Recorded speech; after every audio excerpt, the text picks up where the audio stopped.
Hey, Bargo here. Whatever you think hell is, that's what solitary confinement is. 365 days a year, 24 hours a day.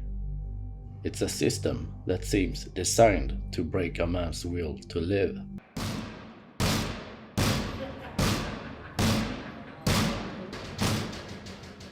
I myself have had some experience with isolation. That was a long time ago though, in my younger days. It was an experience, I can say. Not a good one.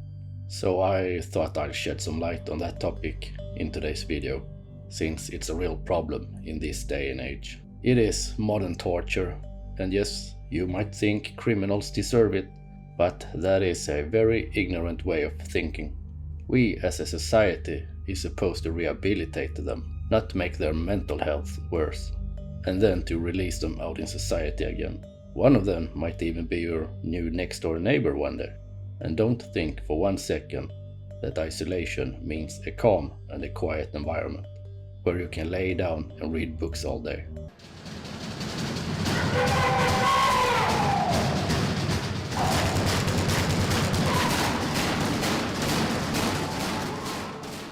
Welcome to reality.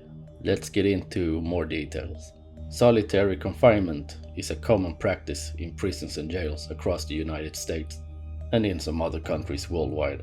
Solitary confinement involves physical isolation, meaning that a person has minimal interaction with other people. And you may ask, what is solitary confinement? Well, for you that have not been there, solitary confinement is the physical isolation of individuals who are confined to their cells for 22.5 hours or more per day. Other names for solitary confinement is, for example, isolation, lockdown, or segregation. People in solitary confinement have limited or no opportunity to interact with others.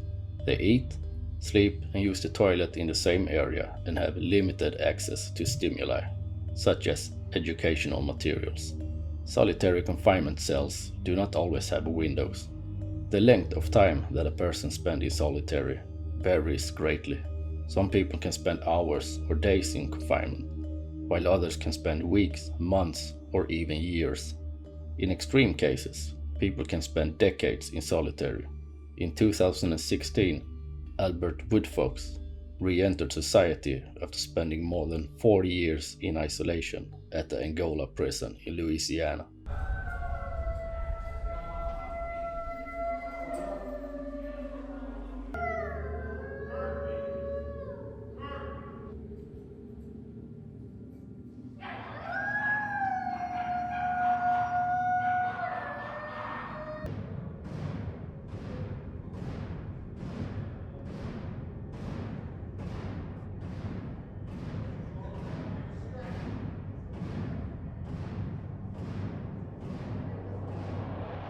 One inmate described solitary confinement like this: "The way they treated me was dehumanizing. It was like I was an animal. I had 60 square feet with 4 walls that seemed to close in on me every day. I could sometimes hear guys screaming." Solitary confinement plays tricks on your mind. You're bound by 4 walls, you're cut off from society, and you're left with just your own thoughts. Sometimes you start to feel like, if they treat me like this, I'm going to act like this. And then you risk becoming the kind of person that it seems like they're trying to tell society that you are. Isolation is absolutely horrific. Imagine being locked in a small concrete bunker without nothing. If you're lucky, there is a mattress and a functional toilet. And if you're even more luckier, there is a small window that you probably won't be able to look out of because it is placed too high up at the ceiling. And sometimes they don't even turn off the light at night. You lose track of time without knowing if it's day or night and for how long you have been staying in there. You will eventually start talking to yourself, and you will count every crack and paint strokes on the wall over and over and over again, just to keep yourself occupied. And since you're not creating more memories, you will start to play up old memories in your head, just like a movie theater. Some days you will get fed 3 times a day through a hatch in the door, if you behave. Sometimes they will starve you for days. The food you wouldn't even give to a dog after he chewed up on your best pair of shoes. And in some places, the guards even enjoy beating you up once in a while, just to make you shut up. They don't like inmates complaining that it is over 120 degrees in your cell at the summer, or that you need a toothbrush or toilet paper. One simple curse word towards a guard can give you another 30 days in isolation in some places. Bargo here again. I just remember that where I did my time in isolation, there were a lot of people screaming like wild monkeys all the time, banging, kicking on the doors. Once in a while I heard the guards open up a cell, and what I think was them showering people down with ice cold water. I could hear the person screaming and water splashing. Then it got silent for a while. I could not see out of my cell though, but I could hear it all. They might also got beaten up at the same time. I don't really know. Believe it or not, I used to laugh every time it happened. It sounds cruel, I know, but all I wanted to do was sleep. But with people screaming and banging all the time, it was pretty much impossible. I just wanted one thing, and one thing only. For the guards to open up the doors so I could beat the living shit out of them all, until they stayed quiet. It seems logical at the moment when you're in that madhouse, but pretty crazy when you're not. Sleep deprivation can make anyone do anything. And for you that wonder, I ain't no criminal.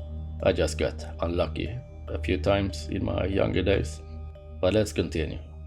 One case from 2010 to 2013. A young boy from the Bronx got accused for stealing a backpack when he was 17.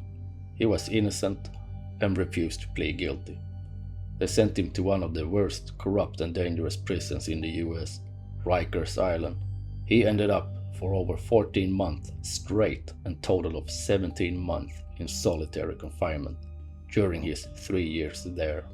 I have just finished watching the 6-part documentary on Netflix called The Caliph Browder Story, which inspired me to make this video, to shed some light on the effects of isolation makes on humans' mental health and physical health. This Caliph Browder story, it is a real tragic one. Solitary confinement causes adverse psychological effects and increases the risk of serious harm to individuals who experience it. Isolation can be as distressing as physical torture. Approximately 25% of people in prison and 35% of those in jail who had spent 30 days or longer in solitary confinement during the previous year had symptoms of serious psychological distress. The rates were similar for those who only spent 1 day in isolation. Humans require social contact. Over time, the stress of being isolated can cause a range of mental health problems.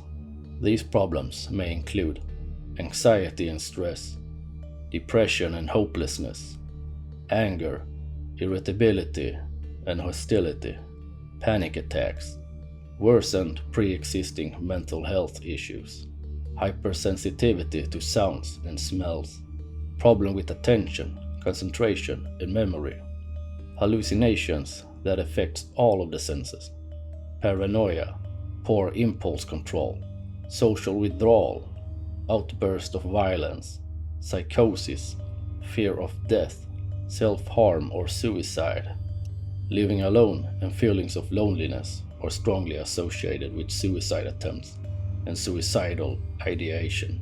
Additionally, many individuals who experience confinement become incapable of living around other people. Most studies focus on the psychological effects of solitary confinement. However, psychological trauma and loneliness can also lead to physical health problems. Studies indicate that social isolation increases the likelihood of death by 26 to 32%. The recorded physical health effects of solitary confinement include chronic headaches, eyesight deterioration, digestive problems, dizziness, excessive sweating, fatigue and lethargy, genitourinary problems, heart palpitations, hypersensitivity to light and noise, loss of appetite, muscle and joint pain, sleep problems, trembling hands, weight loss. A lack of physical activity may also make it difficult to manage or prevent certain health conditions, such as diabetes, high blood pressure, and heart disease. A prolonged lack of sunlight can cause a vitamin D deficiency, which can put the older adults at risk of fractures and falls. These injuries are among the leading causes of hospitalization and death for older adults. Why do prisons and jails use solitary confinement, you might ask? Most countries that use solitary confinement do so as a form of punishment. A paper from the Criminal Justice Journal describes the 3 types of solitary confinement that US prisons use. 1. Disciplinary segregation.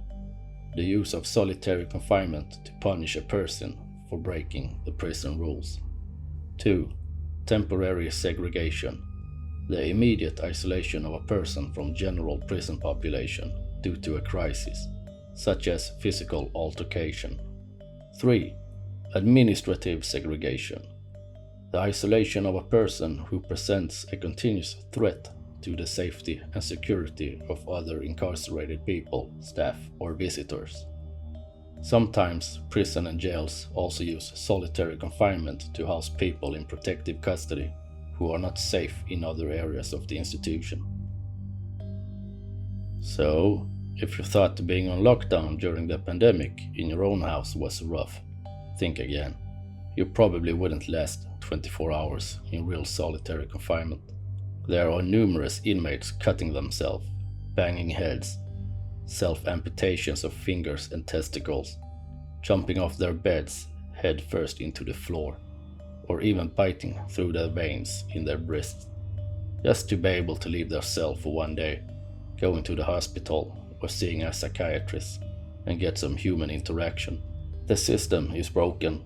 You cannot put a person in isolation for a long period and break them down, then to release them out in society and think that they will function for themselves. The damage is already done to them, and in most times non-reversible. Well, there you have it. I got so much information about this topic and a lot of unbelievable true stories about solitary confinement that I could make a 2-hour long video. I just touched the tip of an iceberg here, and a lot of the things I want to tell you I can't do here on YouTube. It is too gruesome. This was a mild version of what goes on behind closed doors. Every day in the US, there is 80,000 inmates locked up in isolation. Think about that when you go to sleep in your comfy bed tonight. And to end this video with some happy thoughts, I will share a picture of one of my guinea pigs. Enjoy. Bye.